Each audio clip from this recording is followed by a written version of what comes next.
When reality seems too difficult for us to face, we retreat behind defensive mechanisms. There was the girl who always explained that she really didn't want something after she found out she couldn't get it. She was two-faced.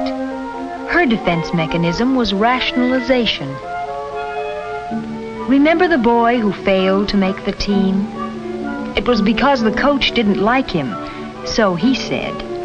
For him, the fault was always someplace else. A dull tool, the wrong time, a stupid teacher.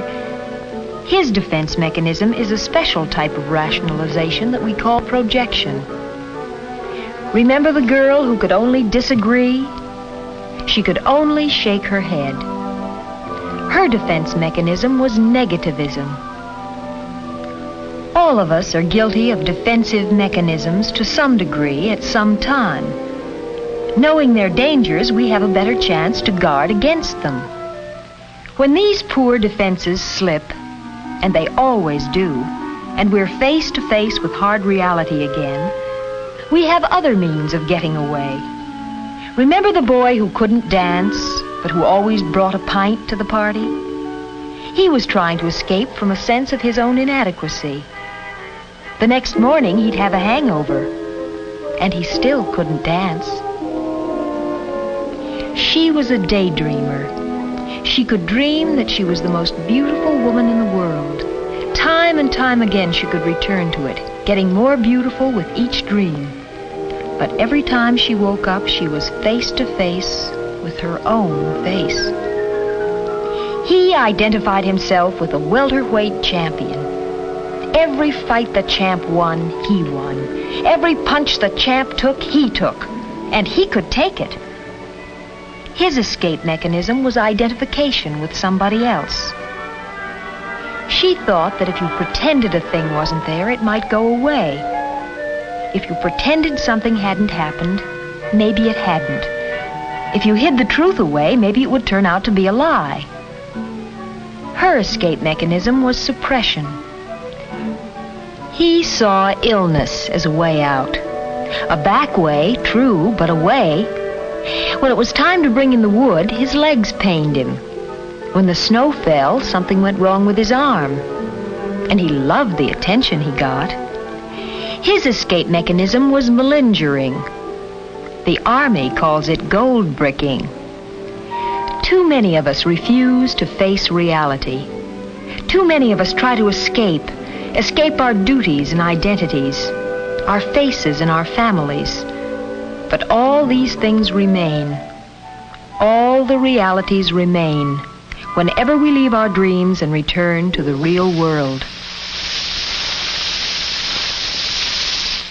Michael Squires is such a person, pinwheeling through life, defenses held high, darting away from reality through the escape hatches of his emotional being. Essentially, every normal person wants to stand well in his own eyes and in the eyes of others. When he does not, then he'll seek ways to achieve that standing. Protective mechanisms offer the wrong route. Finding out what the trouble is, what sends us into defense and escape mechanisms, is the first step on the road back to reality and the satisfactions and rewards that can be found only in the real world. I remember promising you a few minutes at the end of this period to discuss your class dance. So I guess the time has come now, and I'll see you all tomorrow. So long.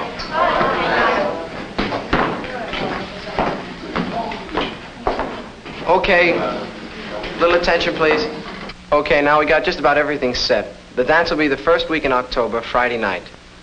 We've got Jimmy Barron and his boys for the music. But we're going to have to pay him extra if it goes past midnight. Okay? All right, now look, let's get to the committees. As I'm chairman of the entertainment program, I'll assign you to various committees. But if you're not satisfied, you can overrule me. Is that okay? Okay. All right, let's start with the decoration committee. Sandra? Helen? All right. Paul? Mike? Better count me out. Come on, Mike. Everybody else is helping out.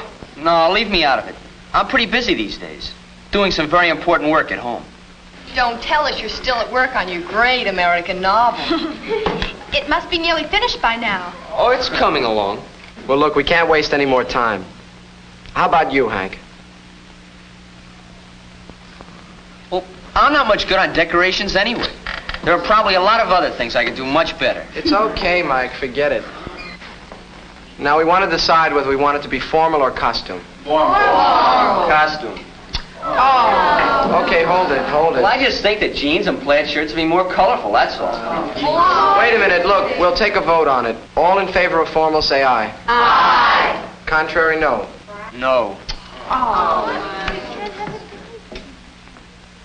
Mike is hiding his sense of inadequacy in negativism. He was afraid of failing on the decoration job, so he refused. And now he's taking great pleasure from being coaxed to change his viewpoint. He's getting satisfaction from being the center of attraction. Okay, let's try to make it unanimous now. All those in favor of a formal, say aye. Aye. Okay. That's it.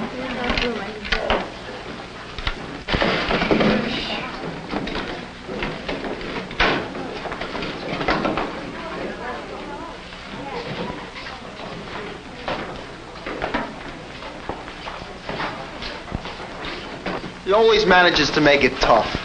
He's what Mr. Smith calls a negative. Negatist. I don't understand it. He just likes to have his own way.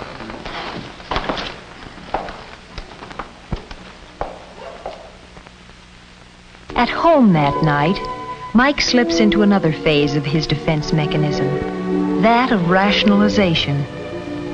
For some reason, he claims to be totally uninterested in the dance. He isn't even sure that he wants to go.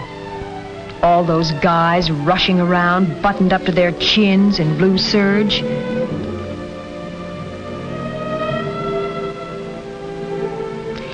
Let's see. Mike doesn't want a new suit, and he probably implies that the music at such dances is never any good anyway.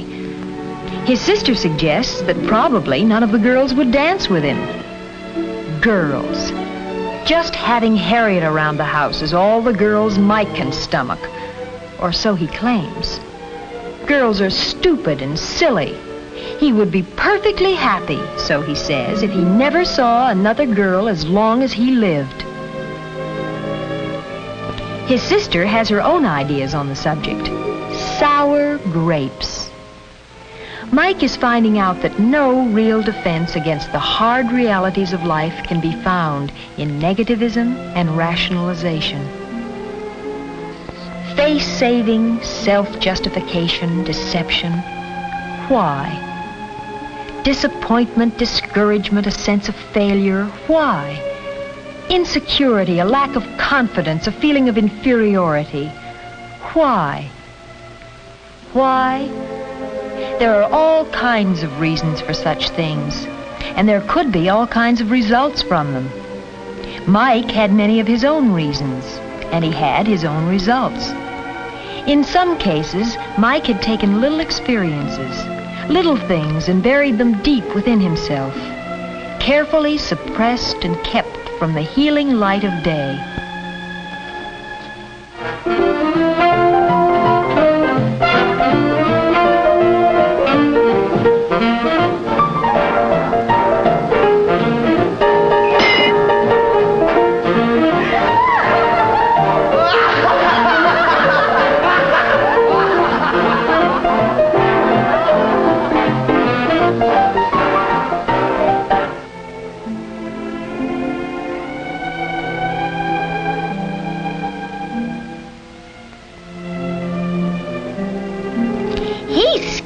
Isn't he? The trouble is, if it's nerves, they never get over it. Mike never found out that the conversation was about a dog. The answer was so simple, but he's always kept the question buttoned up inside himself.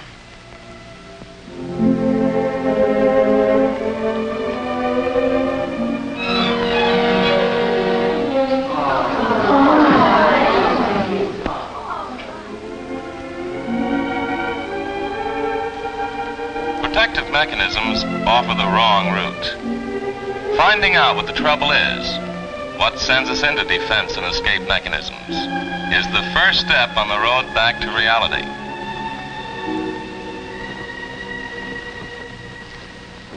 If we can pour out our troubles and unhappiness to a sympathetic friend or a member of the family, well, then we can avoid keeping such things tied up in ourselves. Well, that's all for today.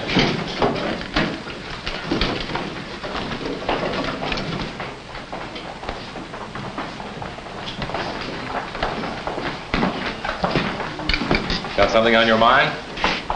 Well, the best place to get things on your mind is off. That may not be good English, but it makes good sense. I guess I haven't been making good sense.